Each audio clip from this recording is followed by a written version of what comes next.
উকিলে বিচাৰে আপুনি জেমেলাত পৰক, ডাক্তৰে বিচাৰে আপুনি বেমাৰত পৰক, পুলিচে বিচাৰে আপুনি বেইমানি কাম কৰক, ইলেক্ট্ৰিচিয়ানে বিচাৰে আপোনাৰ ঘৰৰ ৱাৰিং জ্বলি যাওক, ভাড়াঘৰৰ মালিকে বিচাৰে আপুনি যাতে কেতিয়াও নিজৰ ঘৰ বনাব নোৱাৰে, মুচিয়ে বিচাৰে আপোনাৰ নতুন জোতাযোৰ ফাটক, বেংকে বিচাৰে আপুনি লোন লৈ ঋণৰ বোজা লওক, প্ৰাইভেট টিউটৰে বিচাৰে আপোনাৰ সন্তান সদায় পঢ়া শুনাত বেয়া হওক, কেৱল মাত্ৰ চোৰেহে আপুনি ধনী হোৱাটো আৰু মহা সুখে নাক বজাই খোৱাটো বিচাৰে। এনে ক্ষেত্ৰত চোৰেহে আপোনাৰ প্ৰকৃত বন্ধু। তিনিটা বস্তুৰ ওপৰত ভৰসা কৰা উচিত নহয়। 1 নম্বৰ, নদী পাৰৰ মাটি। 2 নম্বৰ, ব্ৰেক নথকা গাড়ী। 3 নম্বৰ, ঘৰ এৰি যোৱা নাৰী। তিনিটা বস্তু আমাৰ জীৱনলৈ সদায় এবাৰেই আহে। 1 নম্বৰ, আমাৰ মৰমৰ পিতৃ মাতৃ। 2 নম্বৰ, আমাৰ সৌন্দৰ্য। 3 নম্বৰ, আমাৰ যৌৱন।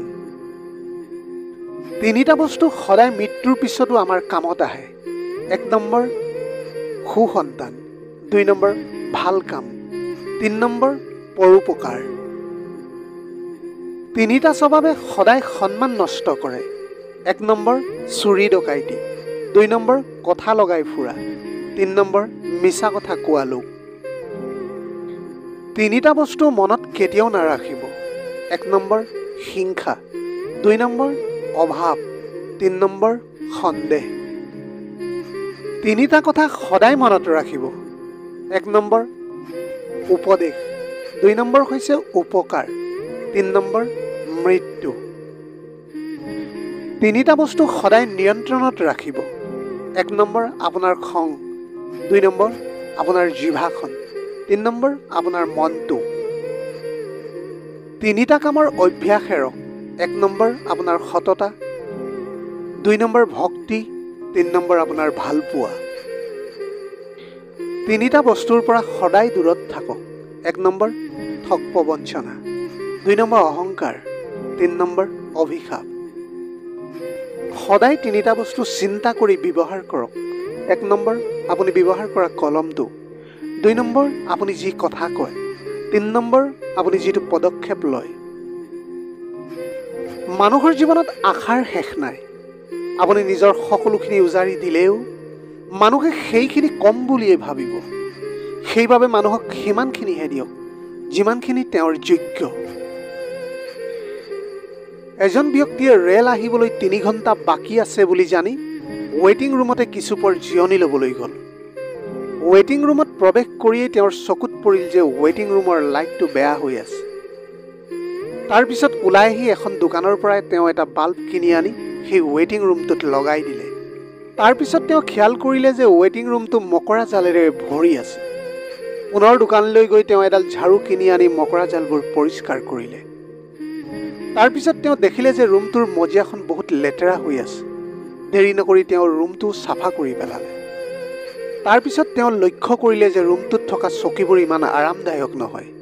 সেইবাবে এখন আৰামদায়ক চকী কিনি আনিলে।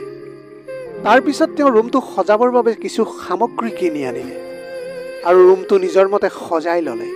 এইবোৰ কাম কৰি কৰি এটা সময়ত তেওঁ ক্লান্ত হৈ পৰিল। তেওঁ যেতিয়া কিনি অনা সেই আৰামদায়ক চকীখনত ভাগৰ মাৰিবলৈ লৈছিল, ঠিক সেই সময়তে হঠাৎ তেওঁৰ কাণত ৰেলৰ হৰ্ণ বাজি উঠিল। ট্ৰেইন ধৰিবলৈ তেওঁ খৰখেদাকৈ ৰুমটোৰ পৰা ওলাই আহিল আৰু ট্ৰেইনখনত উঠি নিজৰ গন্তব্য স্থানলৈ বুলি ৰাওনা হ'ল। আমি খুব কম দিনৰ বাবে এই পৃথিৱীলৈ আহিছোঁ আৰু এই পৃথিৱীত আমাৰ জীৱনটো হৈছে এটা ৱেটিং ৰুমৰ দৰে। এই পৃথিৱীত আমি কিমান দিন থাকোঁ তাৰ কোনো নিশ্চয়তা নাই। অথচ আমি এই খন্তেকীয়া জীৱনটোক ইমানেই সজাবলৈ অহৰহ চেষ্টা কৰোঁ। আমাৰ মৃত্যু যে একেবাৰে ওচৰত আছে সেই কথা আমি পাহৰিয়েই পেলাইছোঁ। এই সজাই পৰাই লোৱা সকলোখিনি এৰি আমি মৃত্যু নামৰ সেই ট্ৰেইনখনতেই এদিন গুচি যাব লাগিব।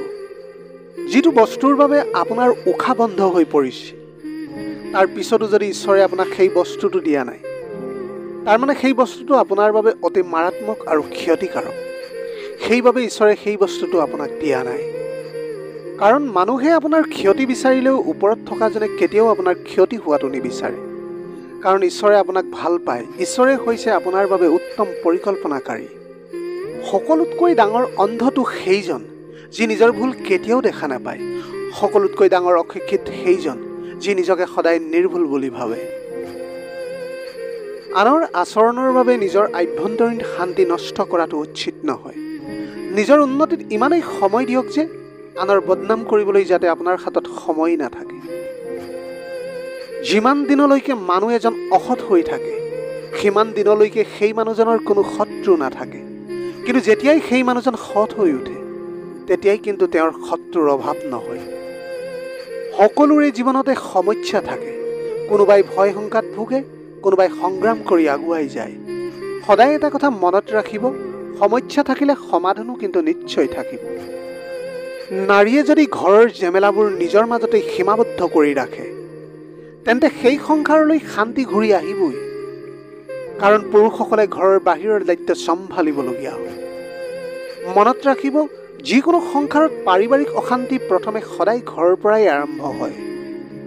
আপুনি বয়স নহয় হিচাপ কৰে যদি অভিজ্ঞতাৰ হিচাপ কৰক, কাৰণ অভিজ্ঞতাৰ পাহাৰ যাৰ যিমান বেছি উচ্চ জীৱন যুদ্ধত তেওঁ সিমানেই দক্ষ। চেহেৰাৰ প্ৰেমত পৰিলে আপুনি তেওঁক পাহৰিব পাৰিব, কিন্তু কথাৰ প্ৰেমত পৰিলে তেওঁক আপুনি কোনোদিনেই কিন্তু পাহৰিব নোৱাৰিব।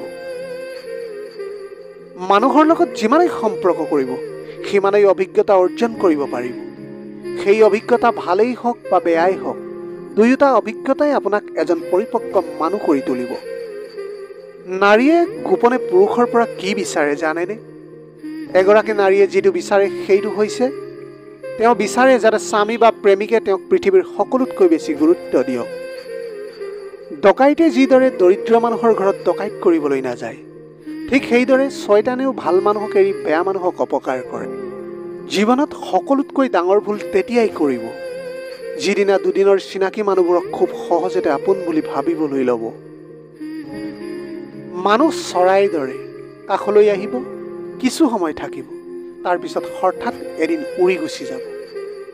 নিজৰ হতাশাৰ বাবে কেতিয়াও আনক দায়ী নকৰিব, বৰঞ্চ আনৰ পৰা অতিৰিক্ত আশা কৰাৰ কাৰণে নিজকে সদায় দায়ী কৰিব।